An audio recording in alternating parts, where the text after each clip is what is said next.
Mes salutations au peuple africain et du Liptako Goma. Je suis Eric Ella, président du réseau panafricain Vive l'Afrique libre et que vive le panafricanisme.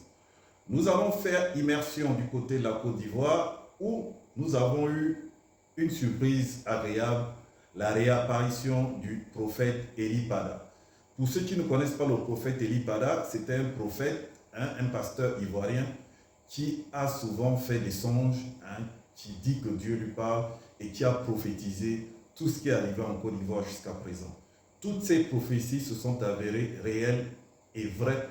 Donc il nous a réapparu alors qu'il y avait des rumeurs qui n'étaient pas justifiées d'ailleurs sur Internet au niveau de la Côte d'Ivoire, disant qu'il avait été arrêté et séquestré par le pouvoir en place, et d'autres disaient qu'il avait été tué par le pouvoir en place. Il n'en est rien apparemment.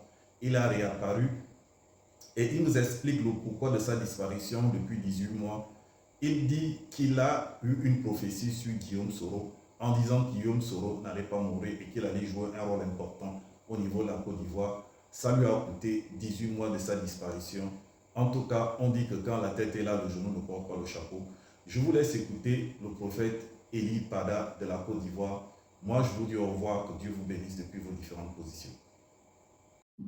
1 an, 8 mois, que je bois cette épreuve, simplement parce que j'ai prophétisé tous ces événements que vous êtes en train de voir actuellement dans notre pays.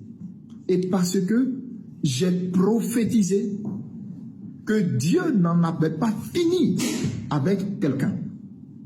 Dieu n'en avait pas fini avec un homme, Guillaume Kibafouri Soro. Parce que j'ai dit simplement le nom de cet homme dans une prophétie.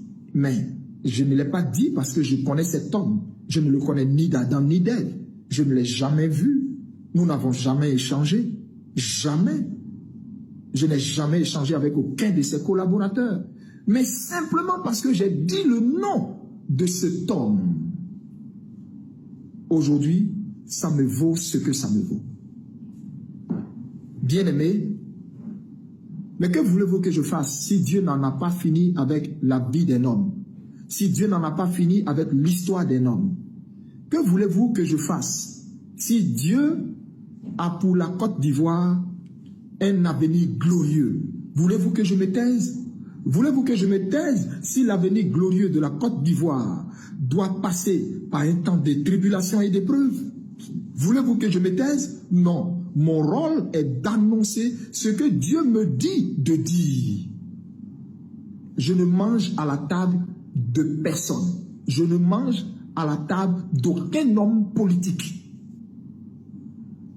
Alors je me dois de dire ce que Dieu me dit. Et un homme de Dieu, c'est celui qui se met du côté de la justice, du côté de la vérité, du côté du peuple, et non du côté des palais, non du côté des oppresseurs du peuple du Seigneur. Je voudrais vous dire ce matin que je ne suis affilié à aucun parti politique. Je suis apolitique. Apolitique. Je n'appartiens qu'à un seul parti.